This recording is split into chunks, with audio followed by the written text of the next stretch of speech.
그 펜머스 문화선교회가 일반인 199명을 대상으로 크리스마스에 대한 인식 조사를 발표했습니다.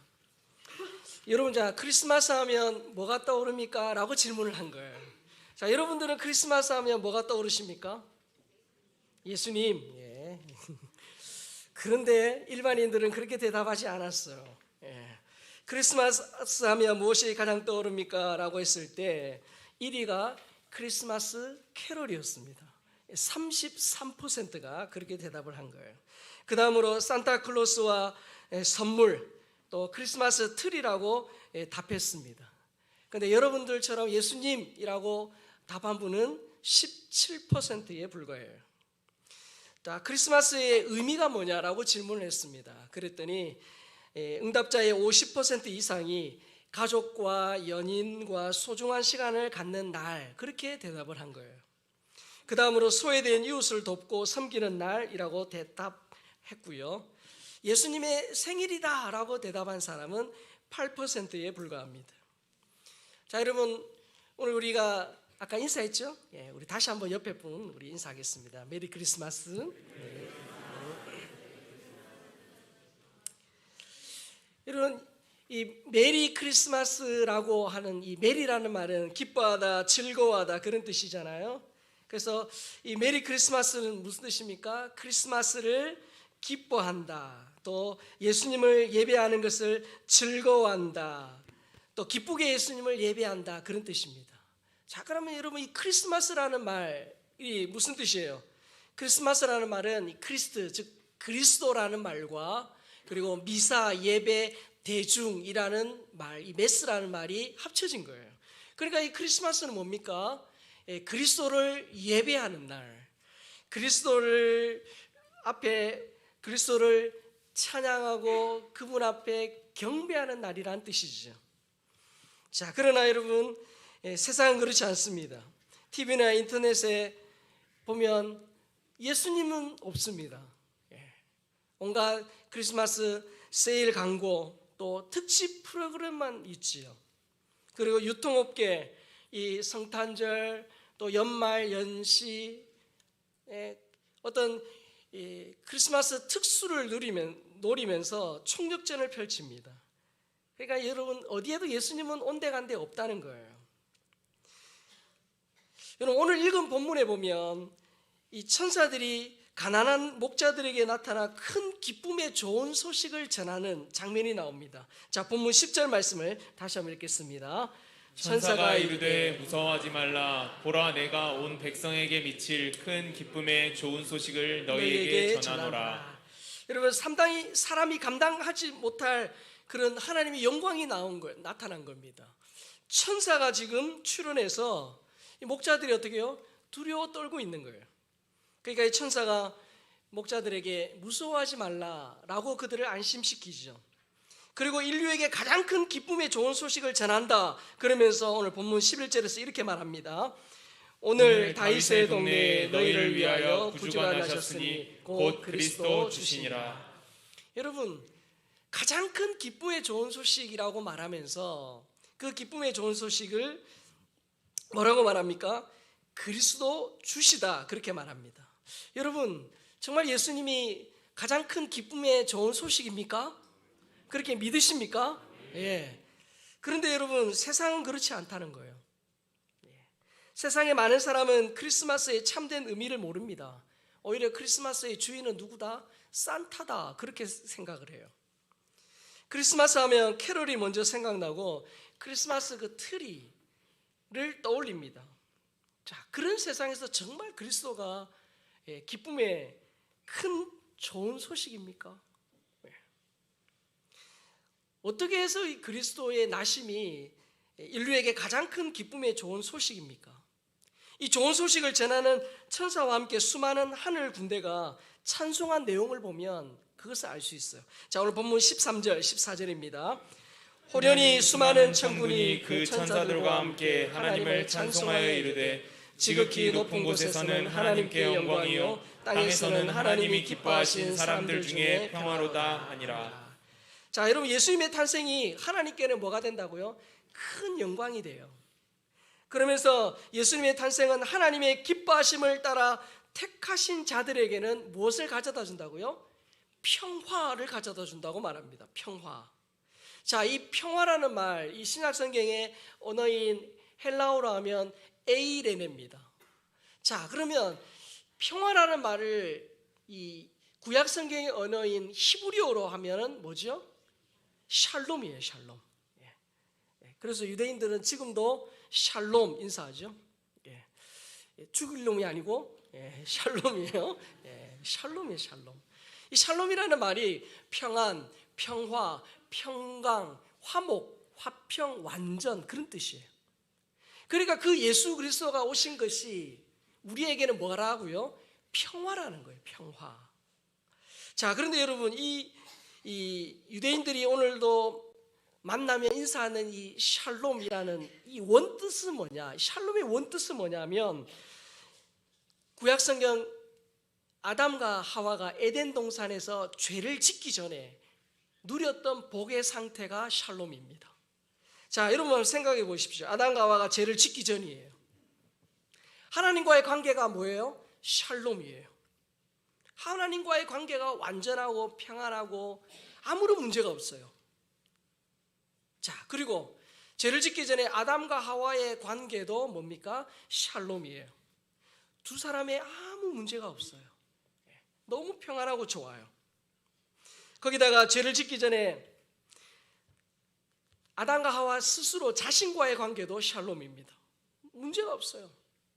자연과의 관계 아무런 그런 문제가 없습니다.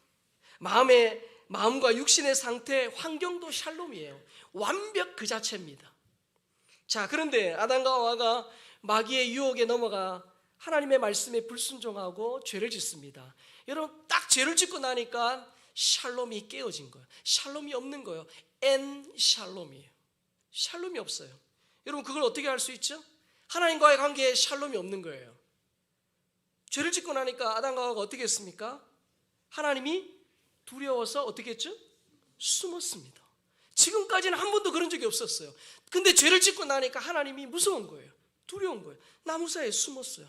하나님과의 샬롬이 없어진 거예요. 자, 아담과 하와는 어떻습니까? 서로 어떻게 사랑의 관계였어요. 그러나 죄를 짓고 나니까 서로 책임을 떠넘기죠. 이 불화의 관계가 된 거예요. 거기다가 아담과 하와의 마음 상태가 어떠하죠? 샬롬이 없는 거예요. 두려워요. 무서워요. 근심과 걱정이 가득한 거예요. 마음속에 샬롬이 없는 거예요. 자연과의 관계 어떻게 됐습니까? 지금껏 그런 적이 없는데 가시덤불이 엉겅퀴가 나요. 자연의 샬롬이 없어졌다는 거예요. 마음과 육신의 상태, 환경, 샬롬이 사라진 거예요. 의가 사라지고 죄가 들어왔어요. 복이 사라지고 저주가 들어온 거예요. 여러분 원래 하나님이 아담과 하와를 지을 때는 죽을 수 없는 존재로 지었어요.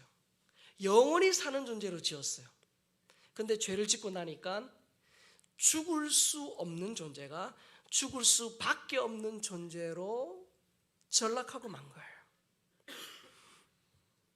영원히 에덴 동산에서 복락을 누릴 존재가 죄를 지음으로 지옥에서 영원히 형벌받는 존재로 그렇게 되고 만 거예요. 이것이 하나님을 떠난 인간의 최후, 예수님을 모르는 사람들의 결말이에요. 그래서 여러분 예수님을 믿지 않으면 아무리 모든 것을 갖추고 대단하다 할지라도 존재론적인 불안과 염려, 근심, 걱정이 있는 거예요.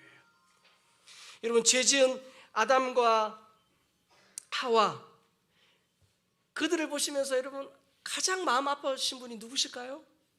누구시죠? 하나님이시죠. 여러분 부모이신 여러분 자녀들이 잘 되기를 바라시죠. 그게 부모의 가장 큰 소원일 거예요. 그런데 이 아담과 하와를 만드신 부모님이신 하나님이 이 아담과 하와가 영원토록 에덴 동산에서 행복하게 살기를 바라면서 그들을 창조하셨는데 죄를 지음으로 샬롬이 없어진 거예요. 그랬을 때 하나님 아버지가 가장 마음 아프신 거예요. 왜요? 그들을 창조하신 아버지시기 때문이에요. 아담과 하와는 하나님을 배반했습니다. 배신했어요. 그러나 이 사랑의 하나님은 그들을 외면할 수 없었어요.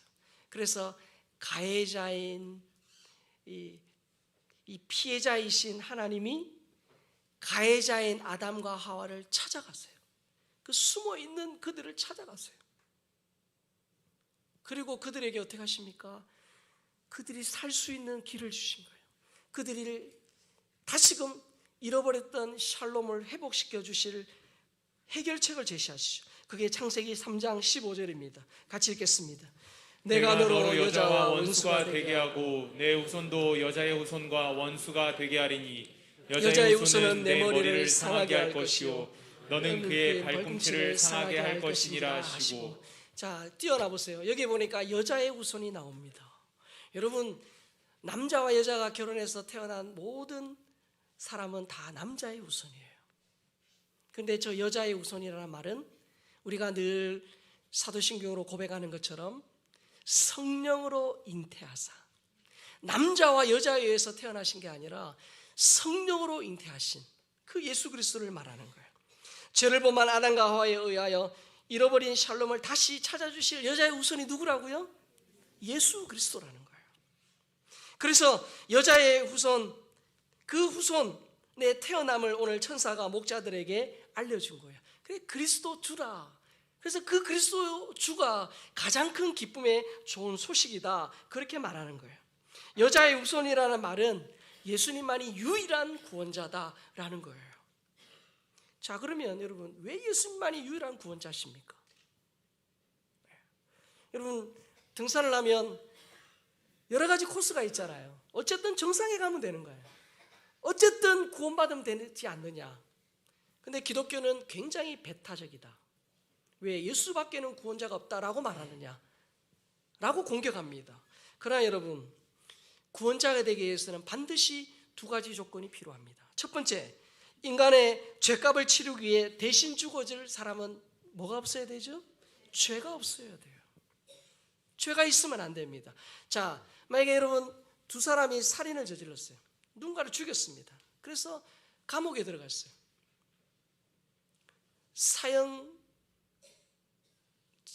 사형을 언도받았어요. 자, 그런데 만약에 이 두 사형수 중에 한 명이 다른 사형수에게 야, 내가 너 대신해서 죽어줄게 라고 말했다고 하면 여러분, 그 말이 맞습니까? 아니에요. 왜? 자기도 자기 죄 때문에 죽을 거기 때문에 그 사람을 대신해서 죽어줄 목숨이 있습니까? 없습니까? 없는 겁니다. 그래서 여러분, 사람은 자기 죄 때문에 어차피 죽기 때문에 죄인이 누군가를 위해서 죽어준다라는 말은 성립될 수 없는 거예요. 그래서 죄 없는 사람만이 남의 죄를 위해 대신 죽어줘야 하는 거예요. 그래서 죄 없으신 분, 그 예수 그리스도, 동정녀에게서 태어나신 예수 그리스도, 그분 한 분만이, 오직 그리스도 한 분만이 죄가 없는 분이에요. 자, 요한일서 3장 5절 말씀 같이 읽겠습니다. 그가 우리 죄를 없애려고 나타나신 것을 너희가 아나니 그에게는 죄가 없느니라. 여러분, 인간은 모두 다 죄인입니다. 그런데 죄가 없다라는 말, 예수님이 죄가 없다라고 말하죠. 죄가 없다라는 말은 무슨 뜻입니까? 그분은 하나님이시라는 거예요. 죄가 없다는 말은 예수님은 하나님이시라는 뜻입니다. 그래서 요한복음 10장 30절에 보면 이렇게 말하시죠. 나와 아버지는 하나이니라 하신대. 그래서 예수님은 하나님이세요. 하나님이시기 때문에 죄가 없으신 거예요. 성령으로 잉태되어 마리아의 태를 빌려 사람이 되신 하나님, 그분이 그리스도십니다. 그래서 성경은 예수님이 완전한 하나님이라고 말하시는 거예요. 그래서 완전한 하나님이시기 때문에 죄가 없으신 거예요. 여러분, 세상의 모든 종교의 창시자, 교주는요 절대로 구원자가 아닙니다. 왜요? 그도 아버지가 있고 어머니가 있고 태어난 일시가 있고 고향이 있는 사람이에요. 죄인이에요. 그래서 그가 아무리 정직하게 의롭게 살아도 그는 구원자일 수 없어요. 그는 죄인이에요. 그래서 예수님 외에는 구원자가 없다라고 분명하게 말하는 것입니다. 자, 예수님은 죄가 없는 하나님이세요. 동시에 또 한 가지의 조건이 필요합니다. 그것은 뭐냐? 구원자는 완전한 인간이어야 합니다. 여러분, 인간이셔야만 인간을 대표해서 죽을 수 있는 거예요. 그것도 죄 없는 인간으로 오셔야만 죽음으로 죄값을 치를 수 있는 거예요. 여러분, 죄는 반드시 죽음으로 갚아야 돼요. 근데 여러분, 하나님은 죽을 수 있습니까? 하나님은 죽을 수 없어요. 죽는 하나님은 하나님이지 않습니다. 하나님일 수 없어요. 죽으려면 반드시 인간이어야 합니다. 그래서 죄 없는 하나님의 아들이 완전한 인간으로 오신 날이 오늘입니다. 성탄하신 거예요. 인간의 육체를 입고 와서 죽으셔야 완전한 희생제물의 자격이 갖추어지는 거예요. 그래서 그 아기 예수님으로 오신 그 예수님을 오늘 우리가 기억하고 예배드리는 것입니다. 여러분, 예수님은 우리처럼 유아 시절 청소년 시기를 보내셨어요. 여느 아이들처럼 부모님께 배우고 이웃과 더불어 사셨습니다. 나이가 들면서 그 지혜와 키가 자라면서 하나님과 사람에게 사랑스러워 가셨다고 성경은 말합니다. 그분도, 그 예수님도 식사할 겨를이 없을 정도로 바쁘셨어요.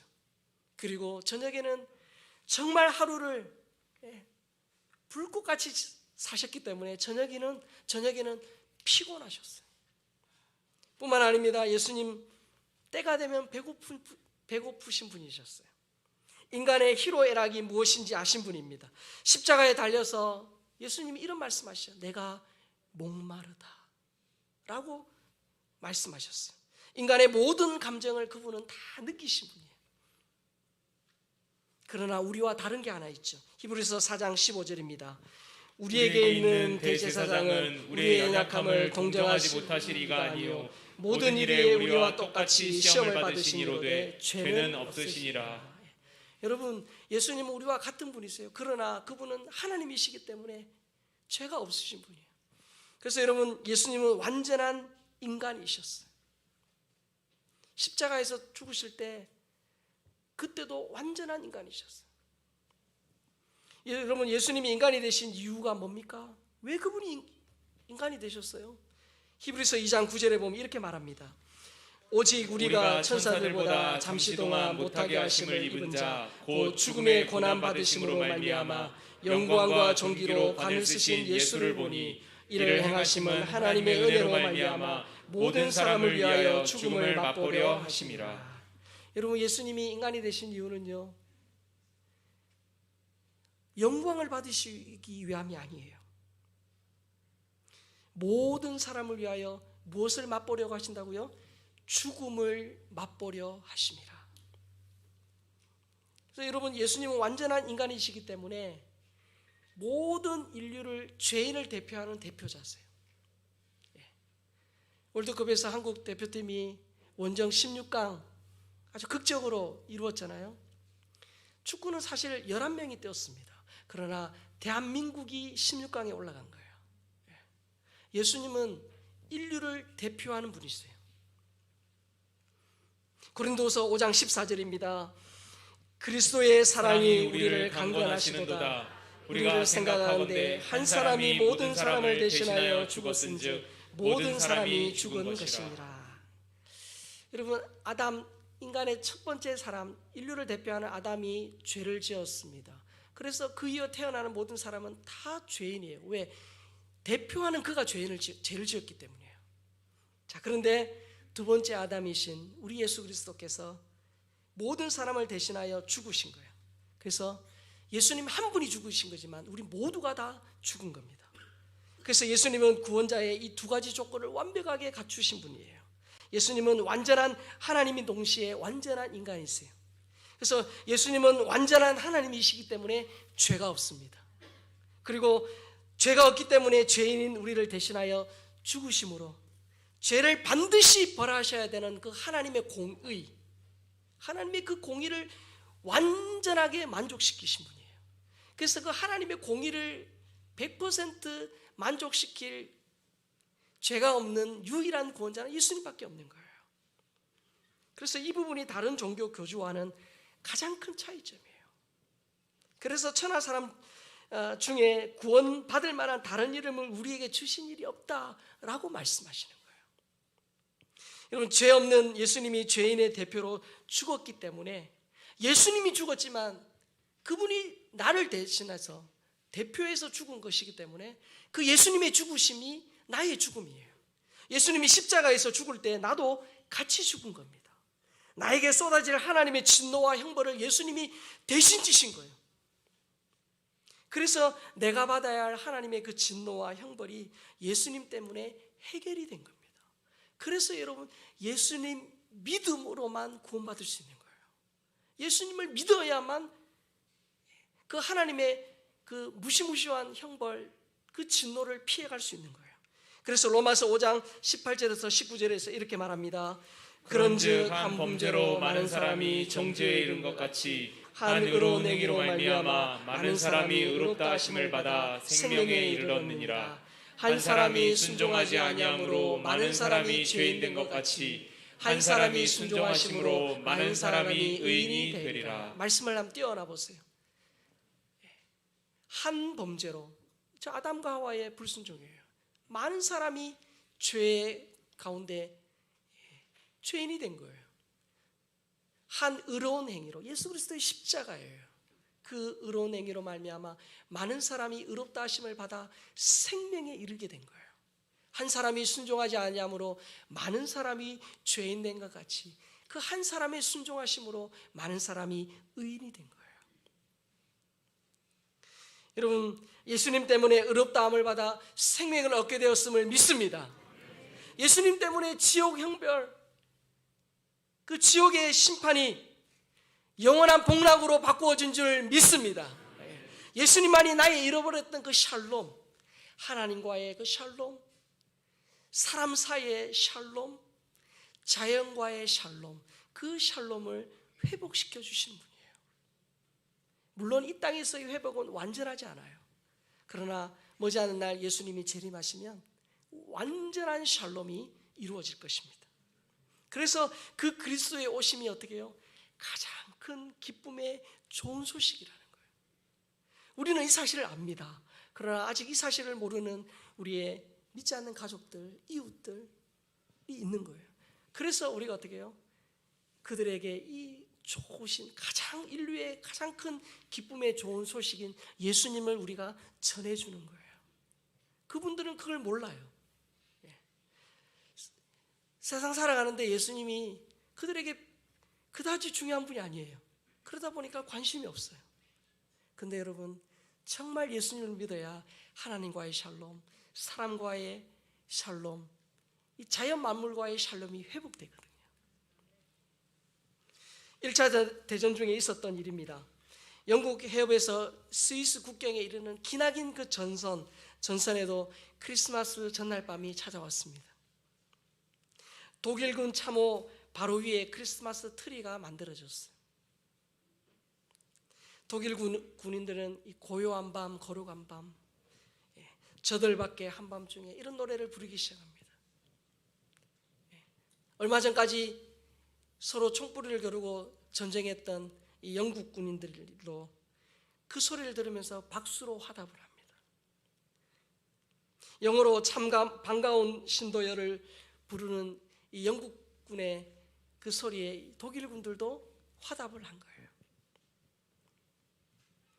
이런 평화의 분위기에 서로 참호에서 나와서 서로 어깨동무를 하고 함께 노래를 부릅니다. 팔짱을 끼고 사진을 찍어요. 같이 축구를 하고 선물도 교환합니다. 즉석 오케스트라가 만들어져서 함께 노래합니다. 이 24시간 동안 국경 없는 휴전 상태가 된 거예요.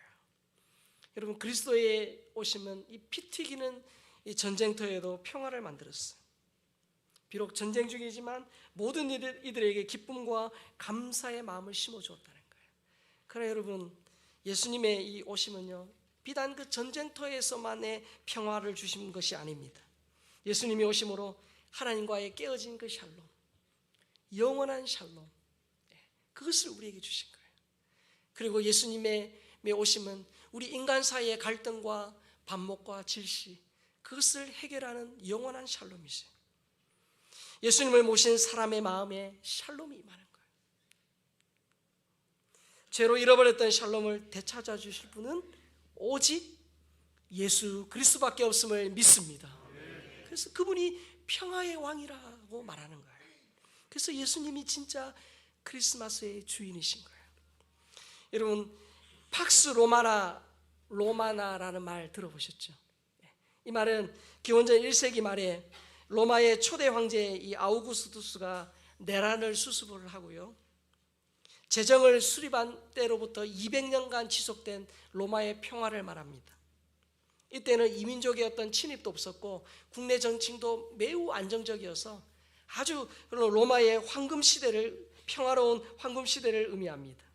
그러나 여러분, 엄밀히 따지면 로마의 평화는요, 칼과 창으로 사람을 죽여 피로 얼룩진 불완전한 평화예요. 그 평화는 얼마 가지 못했어요. 그러나 예수님이 우리에게 주신 평화는 십자가에서 누군가를 죽여서가 아니라 그분이 실제로 십자가에서 피 흘려 죽으심으로 이룬, 보혈로 이룬 완전한 평화입니다.